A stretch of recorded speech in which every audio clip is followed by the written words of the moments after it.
기도하겠습니다. 하나님 감사합니다. 오늘도 하나님의 말씀 앞에 서게 하심을 감사합니다. 주의 말씀이 우리의 마음과 심령 속에 깊이 전달되어지는, 그래서 주의 말씀이 우리의 삶에서 성취되어지는 것을 보게 하여 주시옵소서. 예수 그리스도의 이름으로 기도합니다. 아멘.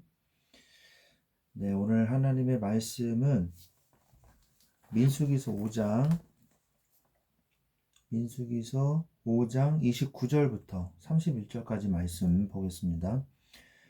이는 의심의 법이니 아내가 그의 남편을 두고 탈선하여 더럽힌 때나 또는 그 남편이 의심이 생겨서 자기의 아내를 의심할 때에 여인을 여호와 앞에 두고 제사장이 이 법대로 행할 것이라. 남편은 무죄할 것이요 여인은 죄가 있으면 당하리라. 아멘. 네, 우리 하나님의 말씀을 우리가 볼 때에 오늘 민수기 5장의 말씀은 세 가지의 내용에 대해서 말씀을 하고 계십니다. 첫 번째는 부정한 사람을 어떻게 처리할 것인가. 여기서 부정한 사람이라는 것은 납병에 걸린 자, 유출병에 걸린 자, 그리고 주검과 관련돼서 부정하게 된 자, 이 사람들이 부정한 사람이거든요. 그러면 이 사람을 진영 안에 두지 말고 밖에 두라 라고 말씀을 하고 계십니다. 왜냐하면 지금 200만 명이나 되는 이 공동체가 성막을 중심으로 다닥다닥 붙어 있단 말이에요. 그죠? 그렇기 때문에 넓게 퍼져서 사는 게 아니란 말이죠. 그렇기 때문에 전염병이라든지 이런 여러 가지 위생상으로 굉장히 안 좋을 수가 있단 말이에요. 그죠? 거기서 뭐 상수도가 나오고 뭐 하수 처리 시설이 있는 것도 아니고 그렇잖아요. 그래서 굉장히 하나님께서 굉장히 위생에 신경을 많이 쓰십니다. 보건 위생에. 그래서 이제 부정한 자 같은 경우에는 빨리 진영 밖으로 내보내라 라고 말씀을 하고 계시는 것이죠. 그 다음에 죄에 대한 값에 대해서 말씀을 하고 계시는데, 속건제 같은 경우에는 하나님 앞에서 죄를 짓고 다른 사람에게 피해를 주었을 경우에는 원래 피해액에다가 5분의 1을 더해가지고 갚아주게 되어 있지 않습니까? 그 부분을 말씀을 하고 계세요. 더 자세하게. 그래서 갚아줘야 할 대상자가 만약에 주권은 없다. 그러면은 친척에게 줘라. 그리고 친척에게 줄 사람조차 없다. 그러면은 그 죄값을 여호와께 드려 제사장에게로 돌려라 라고 말씀을 하고 계십니다. 자, 그 다음에 좀 특이한 것이 아내의 간통을 밝히는 절차에 대해서 말씀을 하고 계십니다. 아내가 다른 남자와 간음을 했다. 그러면 뭔가 의심이 된다. 그러면 이것을 제사장 앞에 가서 소제를 드려라. 근데 이 소제는 좀 다르죠. 보리가루. 그러니까 제일 흔하고 제일 값이 싼 보리가루 10분의 1 에바를 가져갑니다. 2.2리터를 가져가서 내가 이 아내가 의심이 돼서 소제를 드리러 왔습니다. 그러면은 그 보리가루를 한 줌을 쥐어가지고 번제단 앞에 태웁니다. 여기에는 기름이나 유황이 들어가지 않아요. 그래서 이것을 의심의 소재라고 말을 하고 또 죄에 대한 기억의 소재니라 이렇게 말을 합니다. 그래서 이 거룩한 물을 토기에다가 담아서 성막 바닥에 티끌을 넣고 그 다음에 이 양피지에다가 저주에 관한 글을 써요. 저주의 글을 써가지고 그것을 그 물에다가 빨아요. 빠른 다음에 그것을 여자가 마시게 합니다. 여자가 마시면 죄가 있으면 배가 불러지고 복통이 생기고 이 넓적다리가 마르게 될 것이다. 그리고 그렇지 않으면 여자는 죄가 없으면 그냥 무지하게 될 것이다. 이렇게 죄가 없게 될 것이다. 이렇게 얘기를 해요. 그리고 남편은 무지하다. 이렇게 얘기를 합니다. 어떤 분은 이런 경우가 있더라고요. 남자가 의심이 되면은 어떡하냐? 왜 남자에 대한 그런 얘기를 왜 안 하냐? 네. 남자는요, 더 상위법에 기록이 돼 있어요. 십계명에 기록이 돼 있어요. 뭐라고 기록이 돼 있냐? 어, 제 9는 내 이웃에 대하여 거짓 증거하지 마라. 그러면서 제 마지막 10계명에 내 이웃의 집을 탐내지 마라. 내 이웃의 아내나 그의 남종이나 여종이나 그의 소나 그의 낙이나 무릇 내 이웃의 토유를 탐내지 말라. 이렇게 되어 있거든요. 그래서 아내에 대해서 탐을 내지 말라. 이게 십계명을 어기는 거기 때문에 더 상위법이거든요. 이 십계명 상위법을 어기면요, 그에 대한 형벌도 더 크다고 볼 수가 있는 것이거든요.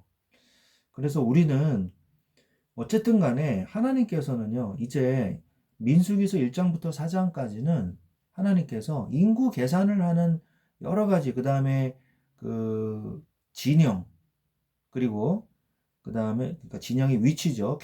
캠핑을 하는 위치, 그리고 레위인들에 관한 인구 조사와 각각의 직무,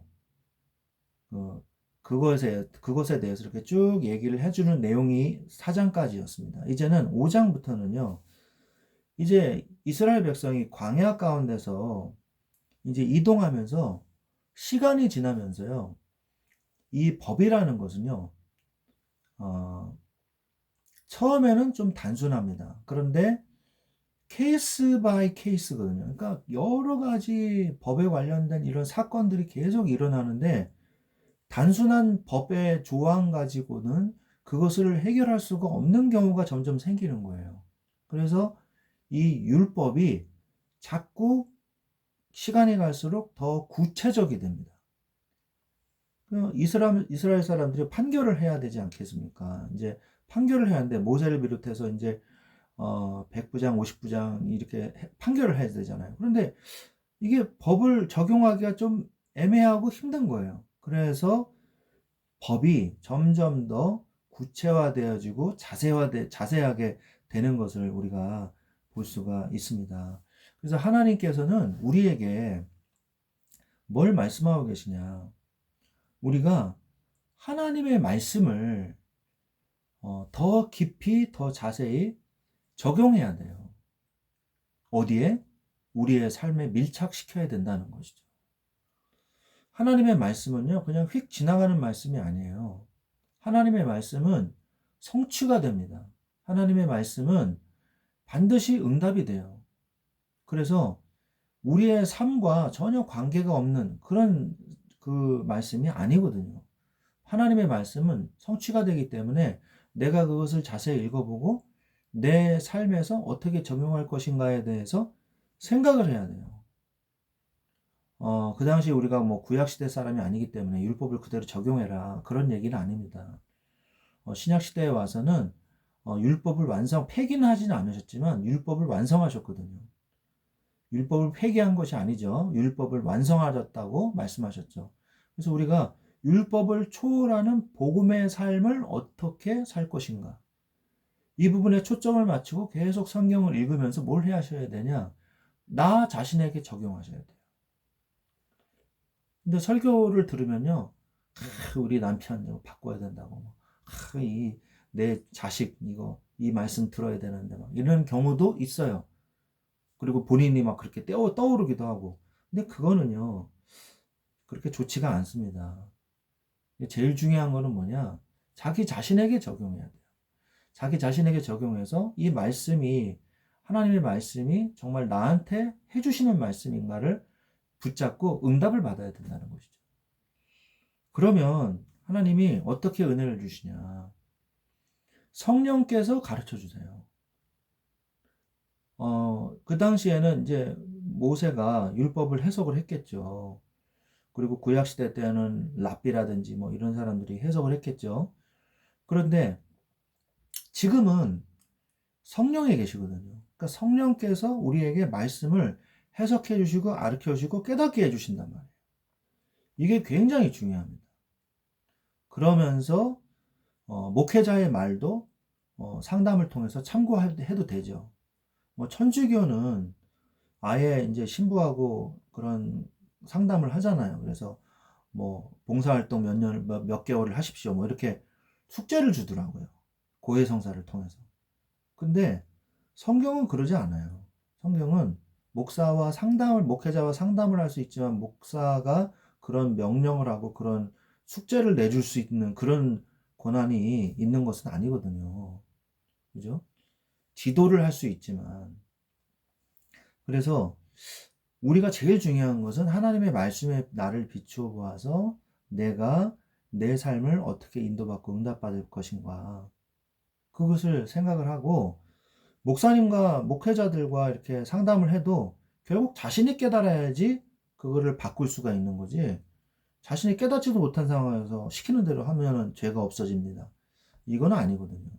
말씀을 깊이 묵상하면서 결국 내가 깨달아야 되는 거예요. 그러면서 또 함께 쉐어링을 하면서 나는 이 말씀을 이렇게 깨달았습니다. 저렇게 깨달았습니다.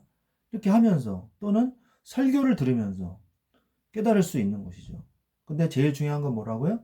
성경이라고요. 성경을 통해서 나에게 깨닫게 하시는 것. 그것을 붙잡으셔야 돼요. 그래서 66권 성경은 똑같지만 각자에게 적용되어지는 사례와 그 말씀은 다 다른 거예요. 성령께서 우리 마음속에서 가르쳐 주시기 때문에.